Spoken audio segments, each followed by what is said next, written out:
ಅಬ್ದುಲ್ ಕಲಾಂ ಒಂದು ಮಾತು ಹೇಳ್ತಾರೆ, ಕನಸು ಕಾಣ್ರಿ, ಕನಸು ಕಾಣೋದು ತಪ್ಪಲ್ಲ, ಆ ಕನಸನ್ನ ನನಸು ಮಾಡಬೇಕು. ಇಲ್ಲ ಅಂದ್ರೆ ಆ ಕನಸನ್ನು ಕಾಣೋದು ಕೂಡ ಒಂದು ಕ್ರೈಮ್ ಅಂತ. ಯುವ ಭಾರತ ಅಂತ ಕರಿತೀವಿ ನಾವು. ಯಾಕಂದ್ರೆ ಭಾರತದಲ್ಲಿ ಮುದುಕರು, ಮಕ್ಕಳು ಇವರಿಗಿಂತಲೂ ಹೆಚ್ಚಿನ ಸಂಖ್ಯೆ ಇರತಕ್ಕಂಥದ್ದು. ಹಲಸರ ಕಾಲದಲ್ಲಿ ರಾಶಿ ವಜ್ರ ವೈಡೂರ್ಯಗಳನ್ನ, ಚಿನ್ನವನ್ನ ಮಾರ್ತಾ ಇದ್ರು ನಮ್ಮ ರೋಡ್ ಪರಿಸರದಲ್ಲಿ. ಅದ್ಭುತವಾಗಿ ರೂಪುಗೊಂಡಿರ್ತಕ್ಕಂಥ ಈ ಕಾರ್ಯಕ್ರಮಕ್ಕೆ ಮುಖ್ಯ ಕೇಂದ್ರ ಬಿಂದುವಾಗಿ ಇಲ್ಲಿ ಉಪಸ್ಥಿತರಿರ್ತಕ್ಕಂಥ ಮಾನ್ಯ ಶಾಸಕರಾದಂಥ ಮಂಜುನಾಥ್ ಸಮೃದ್ಧಿ ಮಂಜುನಾಥ್ ಸರ್ ಅವರೇ, ಹಾಗೂ ತಾಲೂಕು ಪಂಚಾಯಿತಿಯ ಕಾರ್ಯನಿರ್ವಹಣಾಧಿಕಾರಿಗಳೇ, ನಗರಸಭೆಯ ಕಮಿಷನರ್ ಅವರೇ, ಹಾಗೂ ನಗರಸಭೆಯ ಸದಸ್ಯರುಗಳೇ, ಈ ಕಾಲೇಜಿನ ಉಪನ್ಯಾಸಕರುಗಳೇ, ಪ್ರಾಂಶುಪಾಲರೇ, ಹಾಗೂ ಈ ಕಾರ್ಯಕ್ರಮಕ್ಕೆ ಮುಖ್ಯವಾಗಿ ಕೇಂದ್ರ ಬಿಂದುಗಳಾಗಿ ಮಿಂಚುತ್ತಾ ಇರತಕ್ಕಂಥ ಮಿಂಚಿನ ತಾರೆಗಳಾದಂಥ ಈ ಕಾಲೇಜಿನ ವಿದ್ಯಾರ್ಥಿಗಳೇ, ಹಾಗೂ ಇದನ್ನೆಲ್ಲವನ್ನು ಕೂಡ ಈಗ ನಾಳೆ ಬೆಳಿಗ್ಗೆನೆ ಬಹಳ ಕುತೂಹಲದಿಂದ ಜನ ಓದೋದಿಕ್ಕೆ ತಾವೆಲ್ಲರೂ ಕೂಡ ಬಹಳ ಚೆನ್ನಾಗಿ ಮಾಧ್ಯಮವನ್ನು ನೀಡ್ತಕ್ಕಂಥ ಮಾಧ್ಯಮ ಮಿತ್ರರೇ, ಈ ವಾರ್ಷಿಕೋತ್ಸವ ಅಂತಕ್ಕಂಥದ್ದು ಹೈಸ್ಕೂಲ್ಗಿಂತಲೂ ಕಾಲೇಜಿನಲ್ಲಿ ಬಹಳ ಸಂಭ್ರಮ ಸಡಗರದಂಥ ದಿನ. ಇಡೀ ವರ್ಷ ಪೂರ್ತಿ ಈ ಒಂದು ದಿನಕ್ಕಾಗಿ ವಿದ್ಯಾರ್ಥಿಗಳು ಬಹಳ ಕುತೂಹಲದಿಂದ ಲವಲವಿಕೆಯಿಂದ ಕಾಯ್ತಾ ಇರ್ತಾರೆ. ಆ ಒಂದು ಅನುಭವ ನನಗೂ ಕೂಡ ಆಗಿದೆ. ನನ್ನ ಕಾಲೇಜ್ ಡೇಸಲ್ಲೂ ಕೂಡ ನಾನು ವಾರ್ಷಿಕೋತ್ಸವ ಬಂದಾಗ ಆ ಒಂದು ದಿನಕ್ಕಾಗಿ ಕೊನೆಯ ಒಂದು ಘಟ್ಟ ಅದು. ನಮ್ಮ ಒಂದು ವರ್ಷ ಪೂರ್ತಿ ಏನು ಓದಿರ್ತೀವಿ ಆ ಒಂದು ಕೊನೆಯ ದಿನ ಅದು. ಸೊ ಡಿಗ್ರಿನಲ್ಲಿ ಫೈನಲ್ ಇಯರಲ್ಲಂತೂ ಮತ್ತೆ PUC-ನಲ್ಲಿ ಸೆಕೆಂಡ್ PUC-ನಲ್ಲಂತೂ ಬಹಳ ಒಂದು ಕ್ಯೂರಿಯಾಸಿಟಿ ಇರ್ತಕ್ಕಂಥ ದಿನ. ನಿಮ್ಮ ಎಲ್ಲ ಕ್ಯೂರಿಯಾಸಿಟಿ ಮತ್ತೆ ನಿಮ್ಮ ಒಂದು ಉತ್ಸಾಹ ಇದನ್ನೆಲ್ಲ ನೋಡಿದ್ರೆ ನಿಜವಾಗ್ಲೂ ನನ್ನ ಕಾಲೇಜ್ ಡೇಸ್ ನನಗೆ ನೆನಪಾಗ್ತಾ ಇದೆ. ಬೆಳಿಗ್ಗೆ ನಾವು ಇಲ್ಲಿ ಕಾರ್ಯಕ್ರಮ ಶುರುವಾದಾಗಿಂದ ಎಲ್ಲ ಹುಡುಗರು ಹುಡುಗಿಯರು ಇಬ್ಬರು ಕೂಡ ಜೋರಾಗಿ ಚಪ್ಪಾಳೆ ಹೊಡಿತಾ ಇದ್ದೀರಾ. ಜೊತೆಗೆ ನಿಮ್ಮ ಒಂದು ಆನಂದಕ್ಕೆ ಪಾರ್ವೇ ಇಲ್ಲ ಇವತ್ತು. ಅದಕ್ಕೆ ಪೂರಕವಾಗಿ ನಿಮ್ಮ ಶಿಕ್ಷಕರು ಕೂಡ ಇಲ್ಲಿ ವೇದಿಕೆಯ ಮೇಲೆ ನೃತ್ಯವನ್ನ ಮಾಡಿ ಅವರ ಒಂದು ಆನಂದ ಕೂಡ ಈ ಸಮಯದಲ್ಲಿ ವ್ಯಕ್ತಪಡಿಸಿದ್ದಾರೆ. ನಾನಿಲ್ಲಿ ನೋಡ್ತಕ್ಕಂಥ ಎಲ್ಲ ಕಾರ್ಯಕ್ರಮಗಳು ಬಹಳ ಅದ್ಭುತವಾಗಿ ಮೂಡಿ ಬಂದಿತ್ತು. ಸೊ ಆ ಒಂದು ಕಾರ್ಯಕ್ರಮಗಳಲ್ಲಿ ಸಮಾಜಕ್ಕೆ ಒಂದು ಮೆಸೇಜ್ ಇತ್ತು. ಶಿಕ್ಷಕರು ಮಾಡ್ತಕ್ಕಂಥ ನೃತ್ಯದಲ್ಲಿ ಬಹಳ ಅರ್ಥಗರ್ಭಿತವಾಗಿತ್ತು ಆ ಒಂದು ಹಾಡು, ಹಚ್ಚೆವು ಕನ್ನಡದ ದೀಪ. ನಮ್ಮ ದೀಪ ನಮ್ಮ ಒಂದು ಮನೆಯನ್ನ ಮಾತ್ರ ಬೆಳಗ್ತಾ ಇಲ್ಲ, ಇಡೀ ಕನ್ನಡ ನಾಡು ಭಾರತವನ್ನ ಬೆಳಗ್ತಾ ಇದೆ ಅನ್ನೋದ್ರ ಮುಖಾಂತರ ಬಹಳ ಉತ್ತಮವಾಗಿ ಮೂಡಿಬಂತು ಆ ಒಂದು ನೃತ್ಯ. ಶಿಕ್ಷಕರು ಕೂಡ ಯಾವುದೇ ಒಂದು ಮುಜುಗರಕ್ಕೆ ಒಳಪಡದೆ ಅಷ್ಟೊಂದು ಉತ್ತಮವಾಗಿ ಮಾಡಿದ್ರಲ್ವಾ. ನಿಜವಾಗ್ಲೂ ಕೂಡ ನನ್ನ ಕಡೆಯಿಂದ ನಿಮ್ಗೆಲ್ರಿಗೂ ಕೂಡ ಕಂಗ್ರ್ಯಾಚುಲೇಷನ್ಸ್. ಆ ರೀತಿ ಇರಬೇಕು. ಕೊನೆಯಲ್ಲಿ ನಾವು ಯಾವುದೇ ರೀತಿ ಈ ರೀತಿ ಮಾಡಿದ್ರೆ ಏನಾಗ್ಬೋದು ಅನ್ನೋ ಒಂದು ಮುಜುಗರ ಇಲ್ಲದೆ ಶಿಕ್ಷಕರೆಲ್ಲರೂ ಕೂಡ ನೃತ್ಯ ಮಾಡಿದ್ರು. ನಿಜವಾಗ್ಲೂ ಹೆಡ್ಸ್ ಅಪ್ ಟು ಯು. ಆಮೇಲೆ ಮಕ್ಕಳು ಕೂಡ ಒಂದು ನೃತ್ಯ ಮಾಡಿದ್ರು, ಬಹಳ ಚೆನ್ನಾಗಿತ್ತು. ದುಷ್ಟರ ಶಿಕ್ಷೆ, ಶಿಷ್ಟರ ಸಂರಕ್ಷಣೆ ಅನ್ನೋ ರೀತಿ ನಿಜವಾಗ್ಲೂ ಒಂದು ಒಳ್ಳೆ ಮೆಸೇಜ್ ಇತ್ತು ಆ ಒಂದು ನೃತ್ಯದಲ್ಲಿ. ನಿಜವಾಗ್ಲೂ ಕೂಡ ಕೊನೆಗೆ ದುಷ್ಟರು ಅವರು ನರಳ್ತಾನೆ ಈ ಸಮಾಜದಿಂದ ಕಣ್ಮರೆ ಆಗ್ತಾರೆ. ಯಾವತ್ತೂ ಕೂಡ ಧರ್ಮ ಅನ್ನೋದು ಕೊನೆಗೆ ಉಳಿಯುತ್ತೆ. ನಾವೆಲ್ಲ ಕೂಡ ಓದ್ಕೊಂಡು ಬಂದಿದ್ದೀವಿ ರಾಮಾಯಣ, ಮಹಾಭಾರತ. ಹುಡುಗರಿಗೆ ಸ್ವಲ್ಪ ಇದು ಬೋರ್ ಅನ್ಸ್ಬೋದು, ದಯವಿಟ್ಟು ಸ್ವಲ್ಪ ಕೇಳಿಸ್ಕೊಳ್ಳಿ.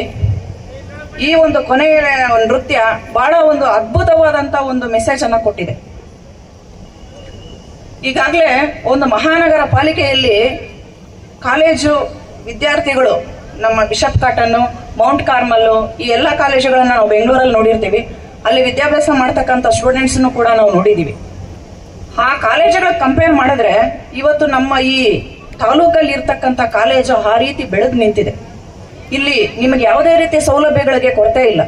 ಕ್ಯಾಂಟೀನ್ ಆಗ್ಬೋದು, ಜಿಮ್, ಈಗ ತಾನೇ ಜಿಮ್ಮನ್ನು ಉದ್ಘಾಟನೆ ಮಾಡಿಕೊಟ್ವಿ, ಕ್ಯಾಂಟೀನನ್ನು ಉದ್ಘಾಟನೆ ಮಾಡಿಕೊಟ್ಟಿದ್ದೀವಿ, ಒಳ್ಳೆ ಸಭಾಂಗಣ ಇದೆ, ಉತ್ತಮವಾದಂಥ ಉಪನ್ಯಾಸಕರುಗಳಿದ್ದಾರೆ. ಎಲ್ಲದಕ್ಕೂ ಮಿಗಿಲಾಗಿ ನಿಮಗೆ ಉತ್ತಮವಾದಂಥ ಉಪನ್ಯಾಸ ಇಲ್ಲಿ ಸಿಗ್ತಾ ಇದೆ, ಒಳ್ಳೆ ಶಿಕ್ಷಣ ಸಿಗ್ತಾ ಇದೆ.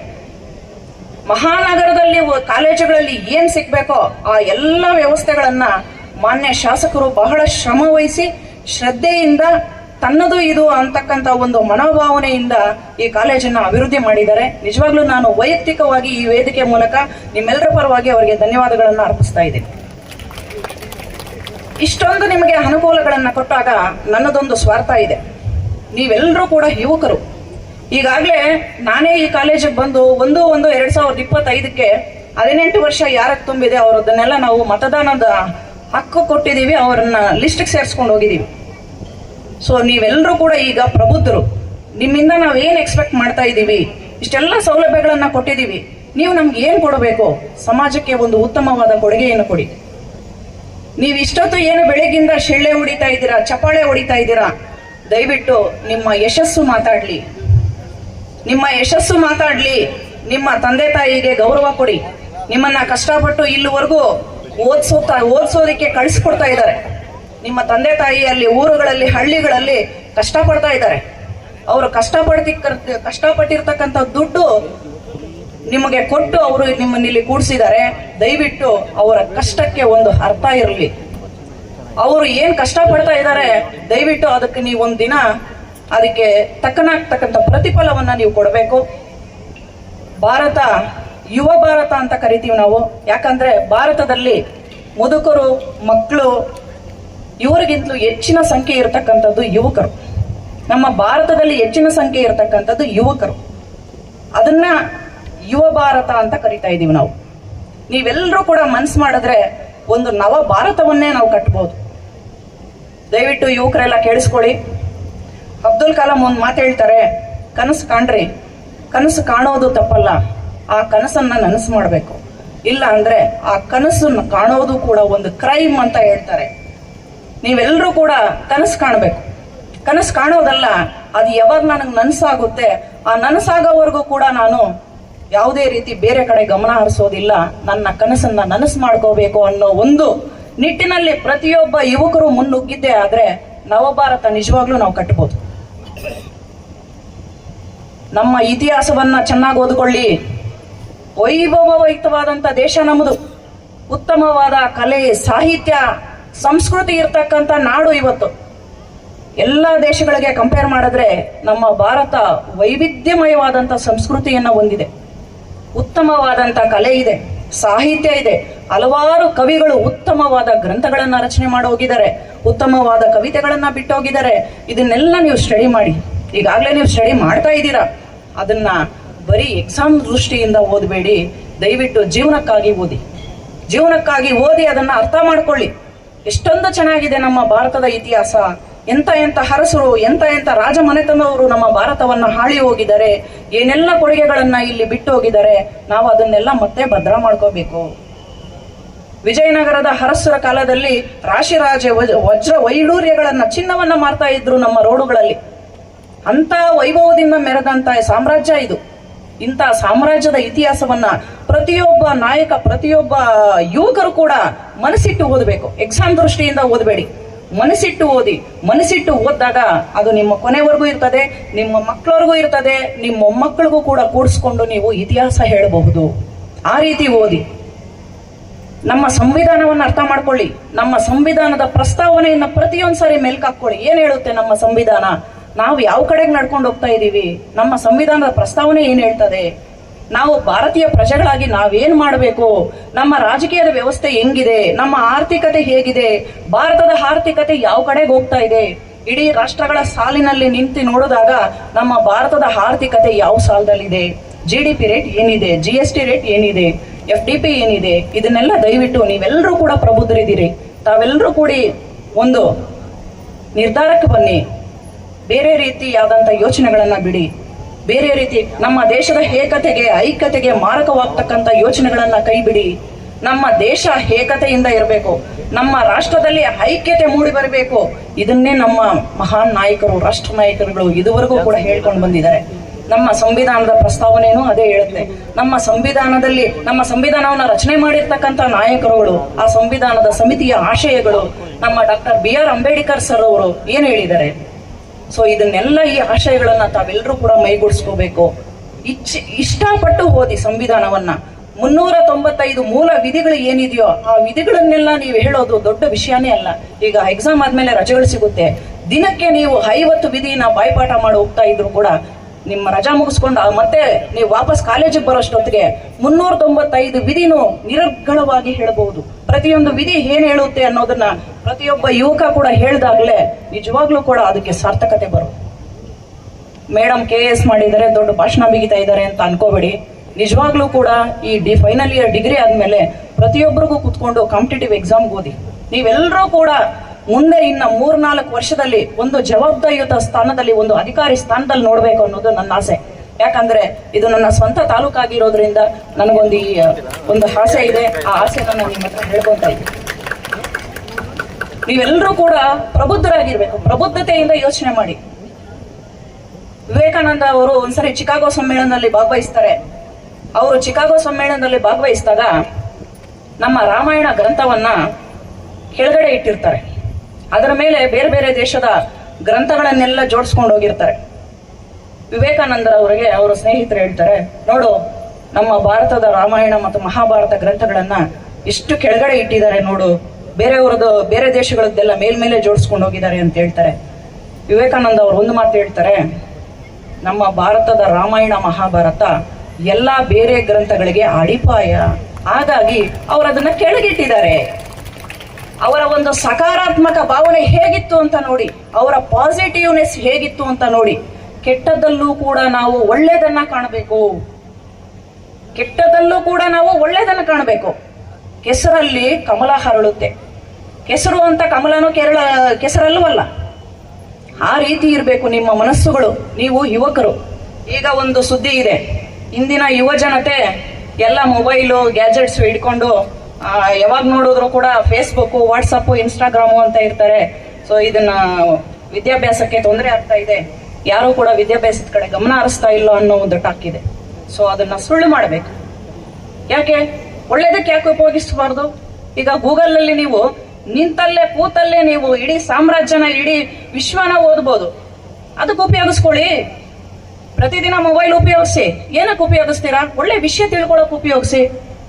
ನಿಮ್ಮ ಸಬ್ಜೆಕ್ಟ್ ರಿಲೇಟೆಡ್ ಇನ್ನೂ ಜಾಸ್ತಿ ವಿಷಯನ ಕಲೆಕ್ಟ್ ಮಾಡಕ್ ಉಪಯೋಗಿಸ್ಕೊಳ್ಳಿ. ಏನಕ್ಕೆ ನೀವು ಬೇರೆದಕ್ಕೆ ಉಪಯೋಗಿಸ್ಕೋಬೇಕು? ಫಿಲಮ್ಸ್ ನೋಡಿ, ನಮಗೆ ನಮ್ಮ ಅಭಿವೃದ್ಧಿಗೆ ಕಾರಣವಾಗ್ತಕ್ಕಂಥ ಫಿಲಮ್ಸ್ ನೋಡಿ, ಅದನ್ನ ಆಯ್ಕೆ ಮಾಡ್ಕೊಳ್ಳಿ. ಸೊ ಇವತ್ತು ನಾವು ಏನೇ ಮಾಡಿದ್ರು ಕೂಡ ನಮ್ಮ ದೇಶಕ್ಕೆ ಒಳ್ಳೇದಾಗೋ ತರ ಇರಬೇಕು. ಒಂದು ಒಳ್ಳೆ ಮೌಲ್ಯಗಳಿರ್ತಕ್ಕಂಥ ಒಂದು ಸಿನಿಮಾ ನೋಡಿ. ಇಂದಿನಿಂದಲೂ ಕೂಡ ನಮ್ಮ ರಾಷ್ಟ್ರೀಯ ನಾಯಕರು, ದೇಶಭಕ್ತರು, ಮಹಾನ್ ಸಂತರು, ವಚನಕಾರರು ಇವರೆಲ್ಲರೂ ಕೂಡ ಏನು ಹೇಳ್ತಾರೆ, ಮೌಲ್ಯಗಳನ್ನ ಅಳವಡಿಸ್ಕೊಂಡು ಬದುಕಿ. ಮೌಲ್ಯಗಳಿಲ್ದಿರ್ತಕ್ಕಂಥ ಸಮಾಜ ಅದು ಸಮಾಜನೇ ಅಲ್ಲ. ಮೌಲ್ಯಗಳಿಲ್ದಿರ್ತಕ್ಕಂಥ ವ್ಯಕ್ತಿನೇ ಅಲ್ಲ. ನಿಮ್ಮ ವ್ಯಕ್ತಿತ್ವ ಒಳ್ಳೆಯದಾಗಿ ರೂಪುಗೊಳ್ಳಬೇಕಾದ್ರೆ ನಿಮ್ಮಲ್ಲಿ ಒಳ್ಳೆ ಮೌಲ್ಯಗಳಿರ್ಬೇಕು, ಮಾನವೀಯ ಮೌಲ್ಯಗಳಿರ್ಬೇಕು. ಮಾನವೀಯ ಮೌಲ್ಯಗಳು ಯಾವ ವ್ಯಕ್ತಿ ಮೈಗೂಡಿಸ್ಕೊಂತಾನೋ ನಿಜವಾಗ್ಲೂ ಕೂಡ ಅವನು ಒಂದು ಉತ್ತಮ ವ್ಯಕ್ತಿ ಆಗ್ತಾನೆ, ಸಮಾಜದಲ್ಲಿ ಒಂದು ಒಳ್ಳೆ ಪ್ರಜೆ ಆಗ್ತಾನೆ. ಇವತ್ತು ನಾವು ಬಯಸ್ತಕ್ಕಂಥದ್ದು ನಿಮ್ಮಿಂದ ಅದೇನೆ. ಎಲ್ಲರೂ ಯುವಕರಿದ್ದೀರಾ, ಹೆಣ್ಮಕ್ಳು ತುಂಬಾ ಜನ ಇದ್ದೀರಾ, ಗಂಡ್ಮಕ್ಳು ಇಲ್ಲಿ ತುಂಬಾ ಜನ ಇದ್ದೀರಾ. ನೀವೆಲ್ಲ ಮನ್ಸು ಮಾಡಿದ್ರೆ ನವಭಾರತ ಕಟ್ಟೋದ್ರಲ್ಲಿ ಸಂಶಯನೇ ಇಲ್ಲ. ಒಂದು ಉತ್ತಮ ಮೌಲ್ಯಗಳನ್ನ ಮೈಗೂಡಿಸ್ಕೊಂಡು ನೀವೆಲ್ಲರೂ ಕೂಡ ತಂದೆ ತಾಯಿಗೆ ಗೌರವ ಕೊಟ್ಟು, ತಂದೆ ತಾಯಿ ಏನ್ ಮಾಡ್ತಾ ಇದಾರೆ ಕೂಲಿ ಮಾಡಿ ಕೊಡ್ತಕ್ಕಂಥ ಹಣದಲ್ಲಿ ತಾವೆಲ್ಲರೂ ಕೂಡ ಕಾಲೇಜ್ ಓದ್ತಾ ಇದ್ದೀರಾ.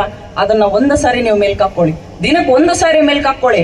ನನ್ನ ತಂದೆ ಏನ್ ಕಷ್ಟ ಪಡ್ತಾ ಇದ್ದಾನೆ, ತಾಯಿ ಏನ್ ಕಷ್ಟ ಪಡ್ತಾ ಇದ್ದಾಳೆ, ನಾನ್ ಏನ್ ಮಾಡ್ತಾ ಇದ್ದೀನಿ ಅನ್ನೋದನ್ನ ದಿನಕ್ಕೆ ಒಂದು ಸಾರಿ ನೀವು ನೆನಪು ಮಾಡ್ಕೊಂಡ್ರೆ ನಿಜವಾಗ್ಲೂ ಕೂಡ ನೀವು ಯಾವುದೇ ದಾರಿಯಲ್ಲಿ ನಡೀತಾ ಇದ್ರು ಕೂಡ ಸದ್ಮಾರ್ಗ ಕಡೆ ಹೊರಟೋಗ್ತೀರಾ. ಆ ಒಂದು ದಾರಿ ಕಡೆ ಹೋಗ್ಬಿಟ್ರೆ ನಿಜವಾಗ್ಲೂ ಕೂಡ ನೀವು ಗೆಲ್ಲೋದ್ರಲ್ಲಿ ಡೌಟೇ ಇಲ್ಲ. ನಿಮ್ಮ ಯಶಸ್ಸು ಮಾತ್ರ ಮಾತಾಡಬೇಕು, ನೀವು ಮಾತಾಡಬಾರ್ದು ಮುಂದೆ. ಸೊ ನಾವು ಮಾತಾಡ್ತಾ ಹೋದ್ರೆ ಇನ್ನೂ ಬೇಕಾದಷ್ಟು ಮಾತಾಡ್ತಾರೆ. ಸರಿ, ಆಯ್ತು. ಎಲ್ಲ ಹೆಣ್ಮಕ್ಳಿಗೆ ನನ್ನ ಒಂದು ಕಿವಿ ಮಾತು ಏನಂತಂದ್ರೆ, ತಾವೆಲ್ಲರೂ ಕೂಡ ಸ್ವಾವಲಂಬಿಗಳಾಗಿ ಜೊತೆಗೆ ಸಮಾಜಕ್ಕೂ, ಮನೆಗೂ, ನಿಮ್ಗೂ ಎಲ್ಲದಕ್ಕೂ ಕೂಡ ನಿಮ್ಮ ಕೊಡುಗೆ ಅಪಾರವಾಗಿದೆ. ಹೆಣ್ಣೊಬ್ಬಳು ಕಲಿತರೆ ಇಡೀ ಪ್ರಪಂಚ ಕಲಿಸ್ಬೋದು. ಅಷ್ಟೊಂದು ಸಾಮರ್ಥ್ಯ, ಜ್ಞಾನ ಇರ್ತದೆ ಆಕೆಗೆ. ಸೊ ಪ್ರತಿಯೊಬ್ಬರು ಕೂಡ ಡಿಗ್ರಿ ಆದ್ಮೇಲೆ ನಿಮ್ ಮದ್ವೆ ಆಗ್ಬೋದು, ಆಗದೆ ಇರ್ಬೋದು. ಕೆಲವೊಬ್ರು ಮದ್ವೆ ಆದ್ರೂ ಕೂಡ ನಿಮ್ಗೆ ಕಲಿಯೋದಿಕ್ಕೆ ವಯಸ್ಸಿಲ್ಲ, ಅದಕ್ಕೊಂದು ಮಿತಿ ಇಲ್ಲ. ನಿಮ್ಮ ಜವಾಬ್ದಾರಿ ಒಂದ್ ಸ್ವಲ್ಪ ಜಾಸ್ತಿ ಆಗ್ಬೋದೇ ವಿನ ಬೇರೆ ಇನ್ನೇನು ಆಗೋದಿಲ್ಲ. ಎಲ್ಲರೂ ಕೂಡ ಓದಿನ ಕಡೆ ಗಮನ ಕೊಡಿ. ಎಲ್ಲರೂ ಕೂಡ ಸ್ವಾವಲಂಬಿಗಳಾಗಿ ಅಂತ ನಾನು ಹೇಳ್ತಾ ಇದ್ದೀನಿ.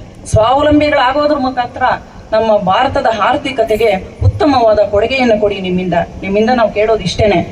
ಎಲ್ಲ ಪ್ರಬುದ್ಧರಾಗಿ, ಒಳ್ಳೆ ಪ್ರಜೆಗಳಾಗಿ, ಸಂವಿಧಾನವನ್ನ ಅರ್ಥ ಮಾಡ್ಕೊಳ್ಳಿ. ನಮ್ಮ ಆಡಳಿತಕ್ಕೆ ಸಮಾಜಕ್ಕೆ ಒಂದು ಉತ್ತಮವಾದ ಕೊಡುಗೆಯನ್ನು ಕೊಟ್ಟು ಎಲ್ಲರಿಗೂ ಕೂಡ ಗೌರವ ತಂದುಕೊಡಿ ಅಂತ ಕೇಳ್ತಾ ನನ್ನ ಒಂದು 4 ಮಾತಾಡೋದಕ್ಕೆ ಅವಕಾಶ ಕೊಟ್ಟಂತ ತಮ್ಮೆಲ್ಲರಿಗೂ ಕೂಡ ವಂದನೆ.